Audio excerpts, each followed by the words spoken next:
तुमसे नहीं होगा, दुनिया कह रही है कि जो ये तैयारी है ये 2 साल में होती है, 2 दिन में नहीं होती या 2 महीने में नहीं होती। ये सब दुनिया कह रही है। इंटरव्यू में मेरे नंबर बहुत कम थे, सिर्फ 151 नंबर थे और उस चीज़ को मुझे थोड़ा सा शॉक लगा। रुकावटें चाहे कितनी भी हों और आपके अंदर कितनी भी कमियां हों, लेकिन अगर आप उन्हें इम्प्रूव करना चाहते हैं, आप आगे बढ़ना चाहते हैं तो आप वो कर सकते हैं। रुकावटें तो जीवन में बहुत आएंगी, डर भी लगेगा, निराशा भी होगी, पर यही जीवन का रास्ता है। ये परेशानियां सिर्फ पड़ाव हैं। इन बाधाओं के आगे अगर थक गए, झुक गए या रुक गए तो सिर्फ बातें रह जाएंगी कि ये कर लेते तो यह हो जाता, वो कर लेते तो वो बन जाते। लेकिन अगर सच में कुछ बनना है तो हिम्मत तो दिखानी होगी। नमस्कार दोस्तों, मेरा नाम डॉक्टर तनु जैन है। आप सबने मुझे अलग अलग प्लेटफॉर्म्स पर यूपीएससी के बच्चों को गाइड करते हुए, उनके इंटरव्यूज़ लेते हुए और कहीं ना कहीं यूपीएससी की फील्ड के अंदर ही किसी न किसी तरह से काम करते हुए देखा है। आज मैं आपको उसके पीछे की तनु जैन से रूबरू कराना चाहती हूँ। मेरी कहानी शुरू होती है जब दिल्ली 6 के सदर बाज़ार के इलाके, बहुत ही भीड़ भाड़ वाले इलाके के अंदर मेरा जन्म होता है, एक जैन मिडिल क्लास फैमिली में। और वहाँ पर जैसे कि फैमिलीज़ में होता है कि पढ़ाई पर मेरा तो बहुत ज़्यादा ध्यान नहीं था। अक्सर खेल कूद और बाकी एक्स्ट्रा करिकुलर एक्टिविटीज़ के अंदर ही मेरा ज़्यादातर ध्यान रहता था। और पढ़ाई के प्रति ओरिएंटेशन मुझे लगता है शायद 12th के बाद ही मुझ में आया। लेकिन एक चीज़ थी जिसने मुझे बचपन से मोटिवेट किया, वो थी मेरी मदर की एक सवाल कि तुम्हें बड़े होकर क्या बनना है। तो वो जो सवाल था उसने मुझे कॉन्स्टेंटली मोटिवेट किया और ये सोचने पे मजबूर किया कि मुझे आखिर बनना क्या है। शायद उसकी क्लैरिटी मुझे 12th तक भी नहीं थी। मैंने मेडिकल साइंस ले लिया था, लेकिन मुझे नहीं पता था मुझे कौन सा डॉक्टर बनना है, किस तरीके का डॉक्टर बनना है। आगे चल के मैंने BDS किया सुभारती मेडिकल कॉलेज से और फिर शुरुआत होती है मेरी यूपीएससी की जर्नी की। इंटर्नशिप के अंदर मुझे पहली बार ये पता चला कि ऐसा कोई एग्ज़ाम होता है जिससे हम ऑफिसर लग सकते हैं, अधिकारी लग सकते हैं। और उस वक्त तक शायद मुझे ये भी नहीं पता था कि एक अधिकारी करता क्या है, एक IAS ऑफिसर या एक IPS ऑफिसर, एक AFHQ ऑफिसर क्या करता है। और फिर जब मेरे को धीरे धीरे ये समझ में आने लगा कि मुझे नहीं पता क्या करते हैं, लेकिन समाज उन्हें बड़ा समझदार समझता है, तो वहाँ से मेरी एक अट्रैक्शन की, इस जर्नी की शुरुआत होती है। तो जब मुझे पहली बार पता चला कि सिविल सर्विसेज का एग्ज़ाम देना है, मेरे पास कोई गाइडेंस नहीं थी, फैमिली के अंदर किसी ने दिया नहीं हुआ था। तो मैंने अपनी मदर से कहा कि मम्मी ये एक एग्ज़ाम होता है और मेरी इच्छा है कि मैं इसे दूँ। तो जैसा कि हम हमेशा करते थे, मेडिकल के समय में भी किया था, तो मैं और मेरी मम्मी नई सड़क, एक जहाँ पे बहुत सारी किताबें मिला करती हैं, हम नई सड़क चले गए और वहाँ जाके सबसे पहले जो हमने काम किया वो किया, वहाँ से यूपीएससी की 2-4 किताबें खरीद ली। और वो शायद सबसे ज़्यादा अनयूज़फुल किताबें थी, लेकिन हमने खरीद ली और उसी से मैंने अपनी तैयारी शुरू करी। फिर जैसे कहते जहाँ चाह होती है वहाँ राह होती है, दोस्त मिलते गए, कारवां बनता गया, नए नए लोग, नए नए फ्रेंड्स मिले जिन्होंने मुझे धीरे धीरे करके गाइड किया और मैंने अपना पहला अटेम्प्ट 2 महीने की तैयारी में दिया। तो जब मैं अपने कई दोस्तों से मिलती थी तो वो अक्सर मुझे बताया करते थे कि नहीं, 2 साल की तैयारी लगती है यूपीएससी का प्रीलिम्स क्लियर करने में। पहले आप जीएस की कोचिंग करेंगे, फिर आप पूरा साल कोचिंग करेंगे, उसके बाद आप तैयारी करेंगे, सेल्फ स्टडी करेंगे और फिर जाके आप कहीं प्रीलिम्स का एग्ज़ाम देंगे, तब आप क्लियर कर पाएंगे। तो शुरुआत में तो मैं थोड़ा डर सी गई थी कि मैं तो बहुत कम तैयारी के साथ ये एग्ज़ाम दे रही हूँ, पता नहीं क्लियर होगा या नहीं होगा। लेकिन मैंने सोचा बहुत सारे अटेम्प्ट हैं, चलो दे देते हैं, एक अटेम्प्ट तो देते हैं।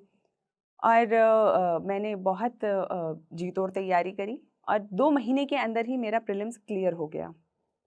ये मैं आपको इसलिए बता रही हूँ क्योंकि बहुत बार अक्सर बच्चे इस कॉन्फिडेंस को लूज़ कर जाते हैं कि दुनिया क्या कह रही है। दुनिया कह रही है कि तुमसे नहीं होगा, दुनिया कह रही है कि जो ये तैयारी है ये 2 साल में होती है, 2 दिन में नहीं होती या 2 महीने में नहीं होती। ये सब दुनिया कह रही है, ये वो नहीं है जो आपके लिए ज़रूरी है। क्यों? क्योंकि आप अपनी कैपेबिलिटी को, अपनी आपकी जो इच्छा शक्ति है, आपकी जो मेहनत है, वो सिर्फ आप जानते हैं, वो दुनिया नहीं जानती। तो अगर आप किसी भी तरीके से ये विश्वास करके उनके हिसाब से अपनी तैयारी को चालू रखेंगे तो कहीं ना कहीं फ़र्क आ जाएगा। तो इसीलिए अच्छा है कि आप अपने आप पे विश्वास करके इस तैयारी को जारी रखें। तो मैंने जब 2 महीने में प्रीलिम्स क्रैक किया तो उस वक्त शायद मुझ में थोड़ा कॉन्फिडेंस बढ़ गया कि हाँ, मैं ये एग्ज़ाम निकाल सकती हूँ, मैं ये एग्ज़ाम को क्रैक कर सकती हूँ। लेकिन क्योंकि सच में तैयारी तो कम थी ही, उस साल मेरा मेंस नहीं हुआ और वो जो असफलता थी उसने सबसे पहले मुझे ये सोचने पे मजबूर किया कि क्या क्या ऐसी मैं गलतियां कर रही हूँ जिसके कारण से मेरे मेंस के अंदर उतने अच्छे नंबर नहीं आए। और वहीं से मेरी सेल्फ एनालिसिस की जर्नी स्टार्ट होती है। मैंने एनालाइज़ किया कि किस किस जगह पर मैंने अपने तैयारी को अप टू डेट नहीं रखा, कहाँ कहाँ पे मैंने मेरे आंसर राइटिंग्स के अंदर प्रॉब्लम है, क्या मैंने मॉक टेस्ट्स कम दिए हैं।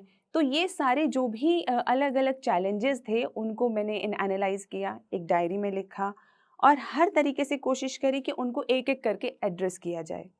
So this is one of the ways जहाँ पे आप दुनिया से एक वैलिडेशन नहीं मांगते, दुनिया से अपने सवालों के जवाब नहीं मांगते, आप अपने आप से उन सवालों के जवाब देने की, खोजने की कोशिश करते हैं।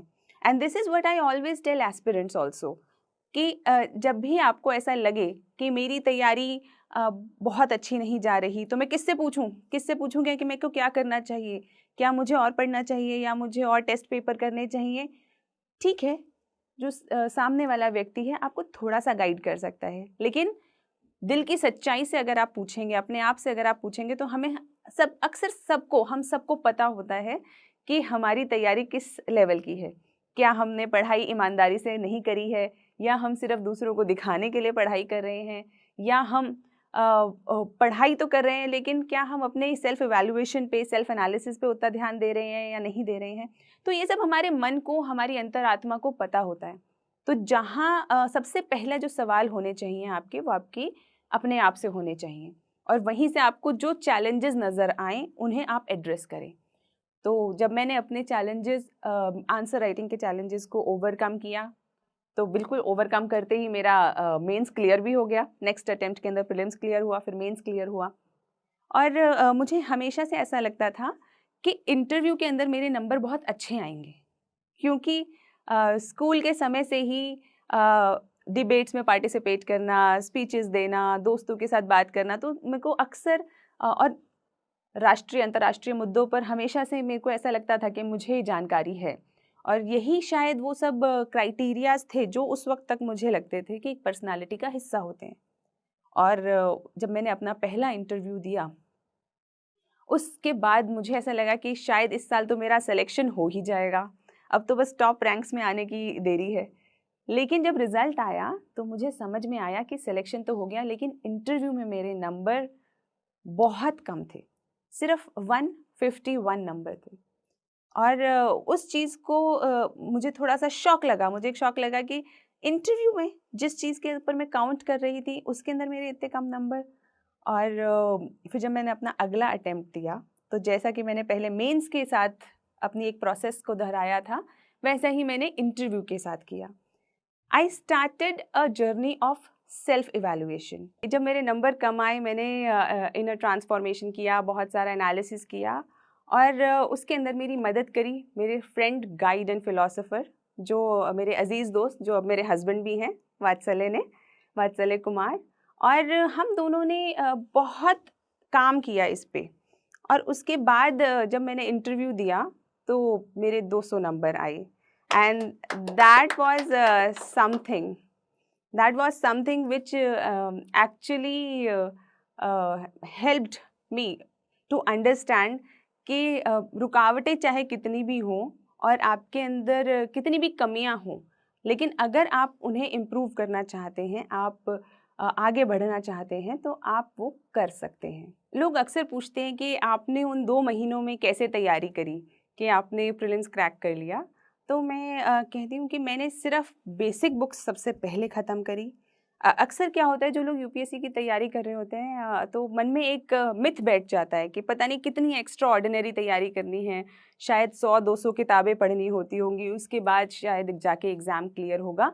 लेकिन मेरा खुद का एक्सपीरियंस रहा है, मैंने जितनी बार प्रीलिम्स दिया, क्लियर किया, मैंने 4 इंटरव्यूज़ दिए, तो कि आप अगर बेसिक तैयारी सबसे पहले कर लें और उसके बाद प्रैक्टिस करें, जो भी आपका एग्ज़ाम है, अगर प्रीलिम्स है तो एमसीक्यू क्वेश्चंस के लिए प्रैक्टिस करें, अगर मेंस है तो आप आंसर राइटिंग की प्रैक्टिस करें, इंटरव्यू है तो आप मॉक इंटरव्यूज़ दें या फिर खुद शीशे के आगे बैठ के बात करने की या मुद्दों को डिस्कस करने की कोशिश कीजिए। तो ये जो आपकी प्रैक्टिस है और आपकी बेसिक नॉलेज या किताबें या नोट्स जो आपको रेफ़र करने हैं, इतनी तैयारी भर से लगभग काम हो जाता है। मेरा उन 2 महीनों में मैंने यही किया और मुझे उसके रिज़ल्ट्स भी मिले। उसके बाद भी मैंने जब भी प्रीलिम्स दिया लगभग इसी तरह से तैयारी करी। और एक और सवाल अक्सर आता है कि इस पूरी जर्नी में जो स्ट्रगल्स रहे वो कैसे रहे और किस तरीके से अपनी मोटिवेशन को बनाए रखा मैंने। स्ट्रगल्स मुझे लगता है लाइफ का हिस्सा हैं और ऐसा कोई व्यक्ति नहीं है जो स्ट्रगल नहीं करता। तो मैंने भी अपने हिस्से के स्ट्रगल्स किए, वो चाहे फाइनेंशियल लेवल पे हो, फिजिकल लेवल पे हो, इमोशनल लेवल पे हो। तो जैसे कि जब मैंने पहली बार असफलता हासिल करी प्रीलिम्स में, तो कहीं ना कहीं उसने मुझे मैच्योर किया, उसने मुझे इनसाइट दी कि मैं कैसे मेहनत करके चैलेंजेस को ओवर करके उनके मेंस को क्लियर करना सीख जाऊँ। और जब मैं मेंस में असफल हुई तो मुझे उन चैलेंजेस से पता चला कि मैं कैसे इंटरव्यू तक पहुँचूँ। और जब इंटरव्यू तक पहुँची और वहाँ पे अलग चैलेंजेस आए, तो ये जो चैलेंजेस हैं ये लाइफ का हिस्सा है जो आज भी चलते हैं। आज मैं एक मदर हूँ, मेरे पास 9 महीने का बच्चा है और मेरे पास काम भी है। उसके बाद मेरा खुद की बहुत बड़ा पैशन है कि मैं बच्चों को गाइड करूँ, कैंडिडेट्स को गाइड करूँ, इंटरव्यूज़ लूँ। तो ये सारी जितनी चीज़ें हैं, इसमें कहीं न कहीं ये चैलेंजेस आज भी चल रहे हैं और आज भी मैं इन चैलेंजेस को ओवरकम करने की कोशिश कर रही हूँ। और मोटिवेशन कैसे बनाए रखें, ये एक बहुत बड़ा सवाल कैंडिडेट्स करते हैं कि हम मोटिवेशन कैसे बनाए रखें। मुझे ऐसा लगता है कि जो काम आप करना चाहते हैं, उसके लिए आपको ना तो कोई मोटिवेट कर सकता है, ना ही आपको किसी मोटिवेशन की ज़रूरत है। अगर मैं आज यहाँ आना चाहती थी, तो मैं आई। मैंने कैसे समय निकाला, किस तरीके से चीज़ें हैंडल करी, ये इसके लिए मुझे किसी को कहना नहीं पड़ा।